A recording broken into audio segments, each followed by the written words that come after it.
Allahumma sholli wa sallim wa barik alaih.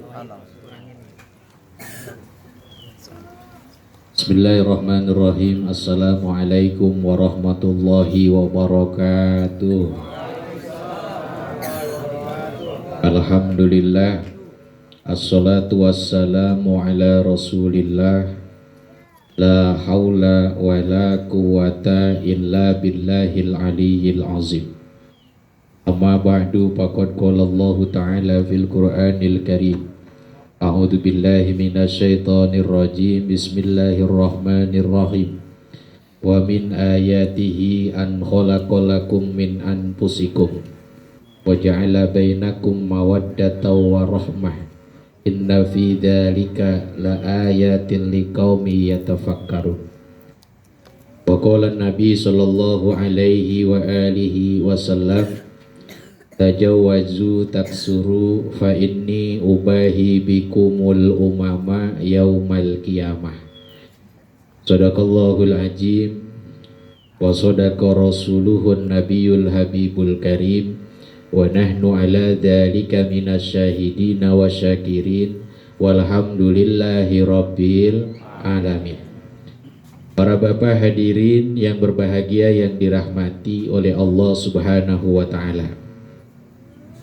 Sebagaimana tadi disampaikan bahwa malam hari ini hakikatnya adalah persiapan untuk menghantarkan Ananda Novianto melaksanakan satu amaliyah utama yang diajarkan dan dianjurkan oleh baginda Nabi Sallallahu Alaihi Wasallam. Apa yang diutamakan? Rasulullah menyatakan yang diutamakan, yang dimaksud adalah an-nikah. Bagaimana orang yang menikah? Hakikatnya adalah dia orang yang senantiasa menjaga kebaikan daripada agamanya. Dan Nabi kita mengingatkan kepada kaum muslimin agar kita senantiasa bersyukur kepada Allah atas karunia yang Allah berikan. Di dalam kitab Nafisah Dzarifah, sebagian daripada masyayikh pernah ditanya, berapakah banyaknya nikmat yang Allah berikan kepada manusia? Mereka berkata, sesungguhnya nikmat yang diberikan di dunia itu banyak, sebagaimana dinyatakan oleh Allah di dalam Al-Quran, wa in ta'uddu ni'matallahi la tuhsuha. Apabila kalian menghitung nikmat Allah, maka enggak akan kehitung saking banyaknya. Nikmat yang diberikan Allah kepada manusia tidak bisa sampai kita sebutkan satu persatu, tapi ada nikmat yang paling ringkas yang mungkin bisa dihadirkan kepada kita. Apa yang pertama? Dikatakan oleh para alim ulama, takbilun nisa, nikmat paling gede di dunia itu bukan punya duit, bukan punya rumah, bukan punya harta, tapi nikmat yang paling gede itu adalah mencium seorang istri. Alhamdulillah, ini para bapak yang sudah mungkin menjadi senior dalam kehidupan rumah tangganya, memiliki seorang istri. Saat kita mencium istri kita, hakikatnya itu adalah kebahagiaan terbesar, nikmat yang diberikan oleh Allah Subhanahu wa ta'ala.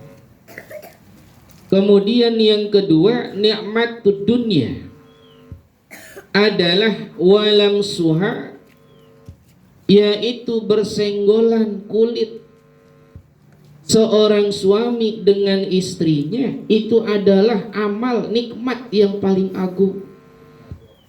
Jadi Ananda Novianto Kalau ingin tahu amalan yang paling utama dari nikmat karunia itu adalah saat membahagiakan istri. Makanya saat megang hati-hati. Jangan sembarang megang. Ya. Kalau seandainya megang bagian daripada istri kita, ini para bapak mungkin juga harus tahu ya.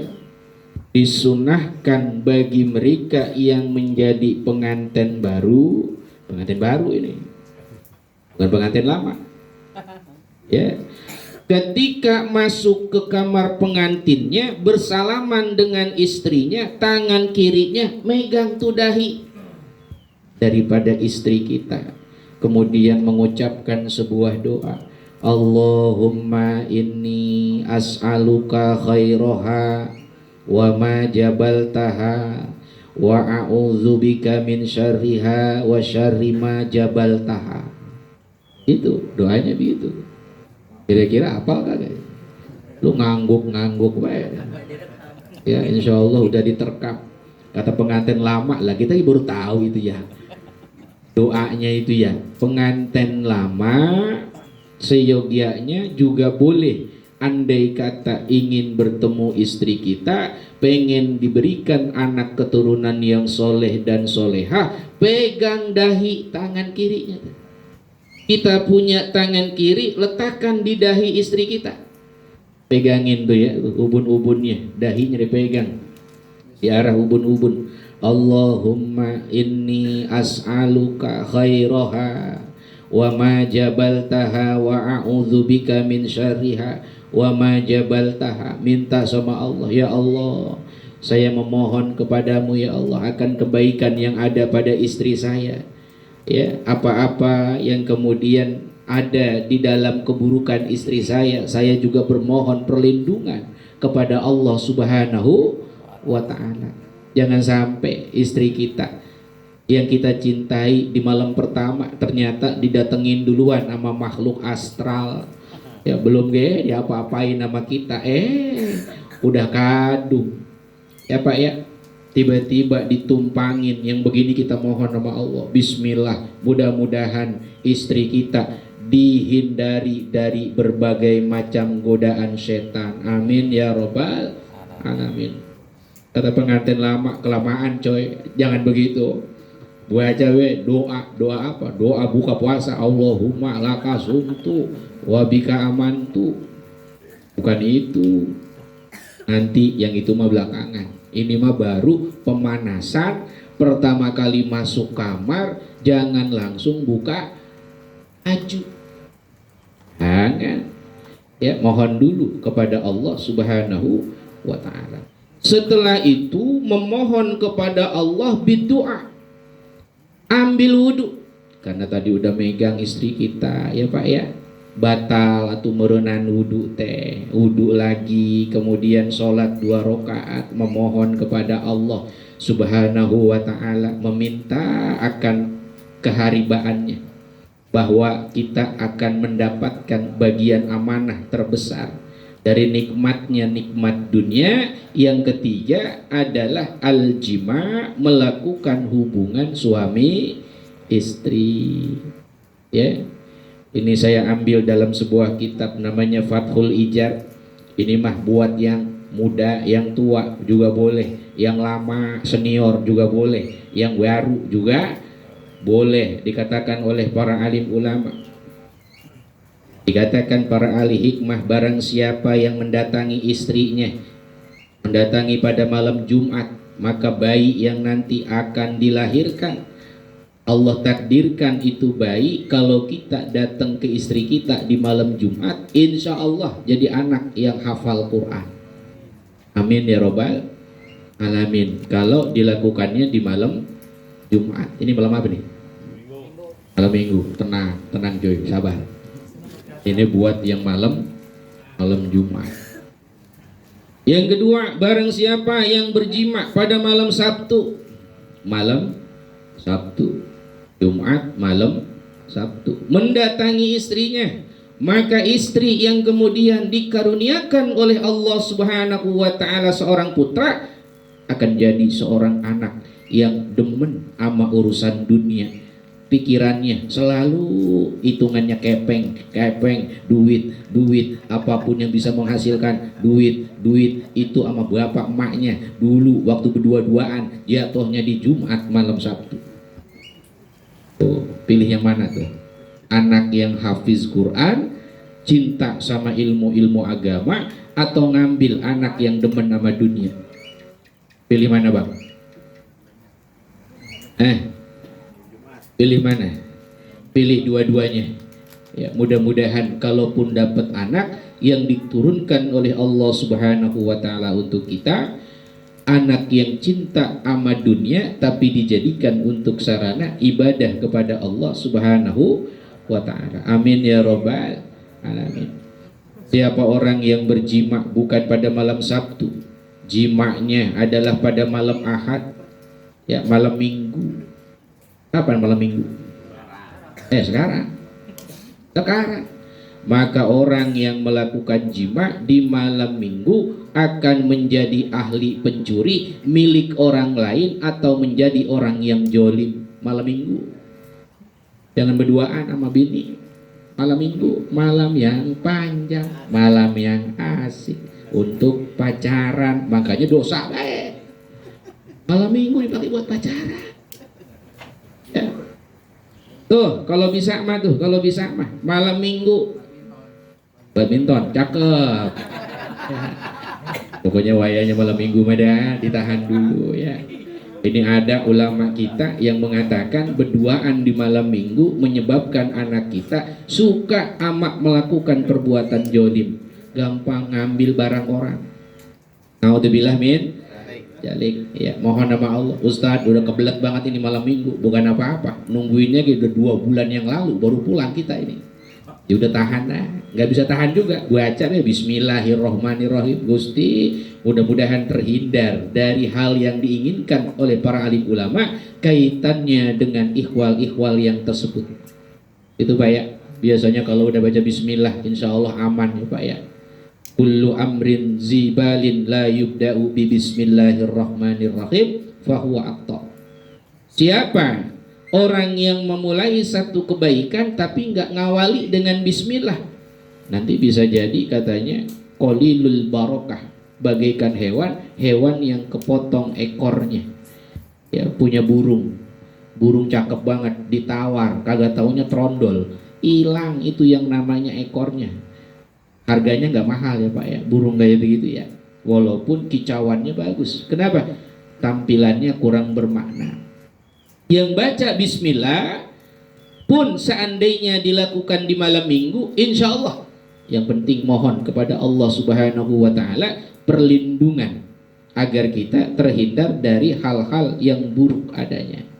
Maka diajarkan oleh ulama kita untuk banyak-banyak baca doa Bismillahilladzi la yadurru ma'asmihi syai'un fil ardi wala fis sama wa huwas samiul alim. Siapa orang yang jima pada malam Senin, anaknya menjadi orang yang tawadu, orangnya ridho pada takdir Allah Subhanahu wa ta'ala. Pengen punya anak tawadu, kelihatan sopan santun. Ya Allah, nih bocah kemana-mana kelihatan pengen salaman baik sama yang tua, sayang sama yang muda. Oh jangan-jangan waktu berduaan sama emak bapaknya jatuhnya di malam Senin. Oh malam Senin. Lu malam Senin ya? Iya benar. Alhamdulillah. Garapnya udah besok malam Senin itu. Ya nunggu dulu tamu undangan pada pulang. Ya bapak mertua minta izinnya supaya bisa di kamar pribadi. Ya, ini Bapak Soyatno pulang apa kagak itu? Apa nginep? Ya ditungguin, dipastiin anak gua kodonya kudu jebol ini malam. Ya mudah-mudahan ini malam Senin anaknya dijadiin orang yang tawadu, rendah hati kepada Allah Subhanahu wa ta'ala. Amin ya robbal alamin. Kata alim ulama, barang siapa di antara kita yang berjima malamnya bukan malam Senin tapi malam Selasa, anaknya akan dijadikan oleh Allah menjadi anak yang gampang bakti sama orang tua. Tuh Pak tuh, Pengen punya anak, bakti sama orang tuanya, cinta sama orang tuanya, sayang sama saudaranya. Biasanya jatuhnya itu katanya ada di malam Selasa. Ya, siapa yang jima di malam Rebo, maka anaknya akan menjadi orang yang akalnya banyak. Dia dijadikan Allah anak yang cerdas, ilmunya nggak seabrek-abrek turun ngebrobol. Banyak syukur sama Allah Subhanahu wa taala. Ini hari Rebo, malam daripada malam Rebo. Lakuin tuh kayak begitu. Makanya Mbah Maimun Juber seneng banget tuh kalau jatuhnya hari Selasa. Beda. Nah, dengar cerita tuh ya, Mbah Maimun katanya kalau bicara tentang jatuh hari Selasa, beliau itu pengen banget hari Selasa itu menjadi hari yang besar. Karena di dalam hari Selasa ada asrar rahasia yang diberikan oleh Allah Subhanahu wa taala, terdapat daripada kumpulan ilmu yang menyebabkan mereka yang mendapatkannya jadi alim ulama. Tuh, makanya berdoa nama bini jatuhnya di malam apa? Malam Rebo. Ya, malam Rebo. Barang siapa yang jima di malam Kamis, anaknya menjadi orang yang ikhlas hatinya. Barang siapa yang jimanya di malam hari raya, maka anaknya memiliki 6 jari. 6 jarinya. Hati-hati malam hari raya. Jangan berduaan dulu sama bini. Kenapa? Ini malam hari raya, hakikatnya malam di mana kita punya hajat kepada Allah, malam yang makbul untuk berdoa. Ya, kita pada baca yang namanya zikir ya Pak ya, tahlil. Kita takbiran kepada Allah Subhanahu wa taala. Itu diisi itu dengan zikir. Jangan dulu sama istri kita. Kalau seandainya berduaan sama istri kita di malam itu, anak kita punya tangan, punya kaki, kakinya lebih daripada biasanya. Nanti kelihatan tuh kakinya ada 6. Oh, dulu bapaknya tuh sama ibunya berduaan di malam hari raya tuh. Ya, ulama kita segitunya Pak tuh. Kok bisa Ustadz? Apakah bisa dipertanggungjawabkan? Ini bicara tentang pengalaman mereka melalui riset yang mereka lakukan, ditambah bagian daripada ilmu yang Allah anugerahkan dari rahasia hidup. Ya, maka barang siapa yang berjima dengan istrinya pada waktu di malam hari raya, bisa jadi anaknya menjadi orang yang tuli. Apa tuli maksudnya? Tidak mengindahkan apa yang menjadi perintah Allah Subhanahu wa ta'ala. Ya, minta sama Allah. Malam hari raya pokoknya kita isi. Ada 5 ya Pak ya, malam yang istimewa tuh buat umat Islam. Pertama, malam tanggal 1 Rajab.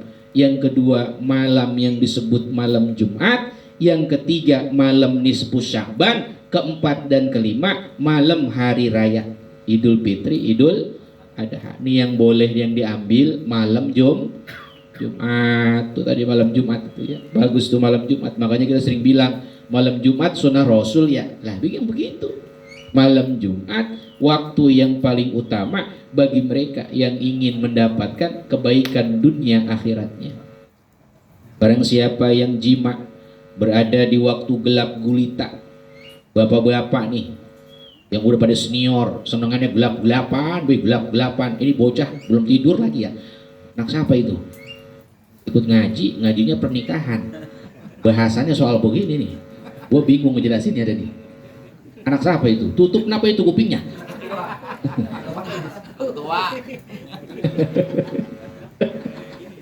Gak apa-apa ya. Mudah-mudahan be belum paham ya. Iya, makan betong, makan yang banyak ya. Nih Pak, nih ada informasi dari ulama kita. Barang siapa yang berjima, jimanya di waktu gelap-gelap malam, enggak punya cahaya alias peteng-petengan, anaknya nanti seneng sama yang hitam-hitam. Apa yang hitam-hitam maksudnya? Seneng sama hal-hal yang gaib, doyan sama sihir. A'udzubillahi min ya Allah, gelap-gelapan. Sebentar ngomongnya di samping saya ada sesuatu. Ngomongnya begitu lagi. Gelap-gelapan melulu tuh dah. Barang siapa yang jima dalam keadaan terang, artinya terang, cahayanya remang-remang, nanti anak yang dilahirkan akan menjadi anak yang ganteng, cantik, tampan, luar biasa, layaknya Nabi Yusuf. Kenapa? Bulan daripada yang disebut dengan bulan purnama itu cahayanya nggak terang banget, bisa dipandang, indah. Oh, kalau berduaan sama bini, ambil lampu yang redup. Ustaz, pakai lilin boleh nggak? Cakep.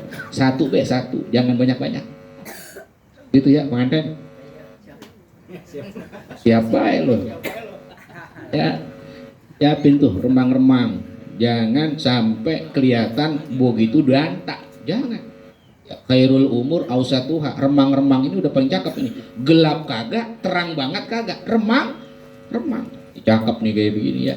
Insya Allah mudah-mudahan anaknya dijadiin anak yang tampan, cantik, soleh dan solehah. Amin ya robbal alamin. Barang siapa yang berjima berduaan sama istrinya tapi sering banget senang ngelihat parjinya istri, diterawang sama kita itu ya. La ilaha illallah, gue pengen tahu nih kayak apa ini bentuknya. La ilaha illallah. Jangan. Yang kayak begini nanti bisa menyebabkan buta mata hatinya. Jangan ya bang ya. Jangan. Sayyidina Ali, beliau punya gelar yang disebut karamallahu wajhah. Itu karena wajah beliau sedari kecil katanya, kalau dia buang air kecil nggak pernah memandang kemaluannya sendiri. Beda sama kita. Kita mah kadang-kadang kanan kiri bolak balik. Ayo be diputar-putar. Udah ngapain sih begitu? Jangan ya bang ya. Tutup kalau bisa mah. Jangan sampai ngeliatin kita bagian daripada alat kelamin, baik alat kelamin kita, lebih-lebih alat kelamin istri kita. Anaknya jadi buta mata hatinya. Kata alim ulama tuh begitu. Kenapa?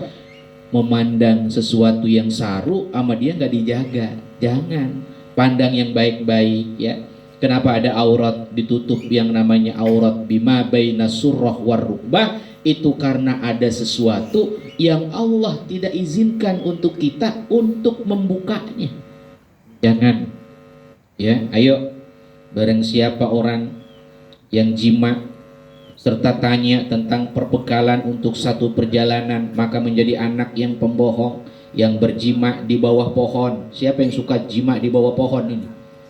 Jangan sepadu baik, penganten di mana lagi asal jadi di dapur jadi, gua cuma di dapur, di depan, di sofa jadi, la ilaha illallah. Jangan kayak gitu, nggak boleh. Siapa yang berduaan di buah, di pohon yang berbuah, maka bisa jadi anak yang dimiliki nanti akan terjadi hal yang tidak diinginkan. Apa itu? Bisa jadi katanya tewas tertimpa sesuatu. Kadang-kadang nih nggak dipikir-pikir sama keluarganya. Ya berduaan sama bini jangan di bawah pohon. Kenapa? Kalau di bawah pohon peletuk bejatuh itu buah-buahan. Nanti anak kita kok jadi peletuk bejatuh. Apa yang jatuh? Allahu a'lam. Ya kecelakaan yang tidak diduga-duga. Oh ternyata dulu waktu berduaannya di bawah pohon. Ya bang ya, makin seru baik nih. Tapi karena emang kita mau ngaji, ada kiai kita. Ya, di tempat yang berbeda. Insya Allah walaupun sedikit mudah-mudahan ada hikmah, ada manfaatnya. Satu lagi, Rasulullah mengajarkan siapa di antara umat Nabi yang melakukan hubungan suami istri dalam kondisi haid. Pak, istrinya lagi haid. Ini para ibu kasih tahu suaminya jangan sampai mau diduain bareng-bareng pada saat haid, nggak boleh. Andai kata dia berjima dengan istrinya di kala haid, maka dia bagaikan berjima dengan ibunya sebanyak 70 kali. Alhamdulillah min. Jangan kalau bini kita lagi haid, pokoknya pinggirin. Ya bu ya, isna'u masyi'tum illan nikah. Ustadz boleh enggak kalau cuma nyium doang? Boleh. Nyium mah boleh. Meluk boleh enggak? Boleh. Nyusuk boleh enggak? Boleh. Ngopi boleh. Ngopi mau apa kayak terserah. Isna'u masyi'tum illan nikah. Boleh melakukan apa saja asal jangan melakukan nikah. Tunggu istri kita ya bang ya. Dan kadang-kadang yang nggak sabar, mohon maaf, istri kita kalau udah bersih dari haid, itu katanya jangan langsung didatengin dulu. Mandi junub dulu. Mandi junub. Begitu selesai mandi junub, selesai dia tuh menghilangkan hadas besarnya, baru para suami mendatangi istrinya yang sudah suci. Lah kalau belum junub lah jangan. Berarti posisinya masih dalam posisi kotor. Naudzubillah min dzalik. Ya, kita bermohon kepada Allah Subhanahu wa taala, mudah-mudahan apa yang dikatakan oleh para ulama kita, bagian daripada kitab Fathul Ijar walaupun sedikit, berguna untuk kita, khususnya bagi ananda yang akan menghadirkan pernikahan yang mudah-mudahan menjadi pernikahan yang pertama sekaligus menjadi pernikahan yang terakhir. Keluarganya dijadikan keluarga yang sakinah mawaddah warahmah, anak yang nanti dilahirkan mudah-mudahan menjadi anak yang soleh. Amin ya robbal.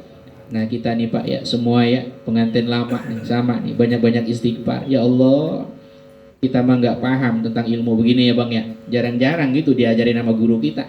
Lah emang masalahnya kalau diajarin di tempat umum kadang-kadang bikin orang bingung, dianggapnya terlalu parno ya, terlalu vulgar andai kata disampaikan.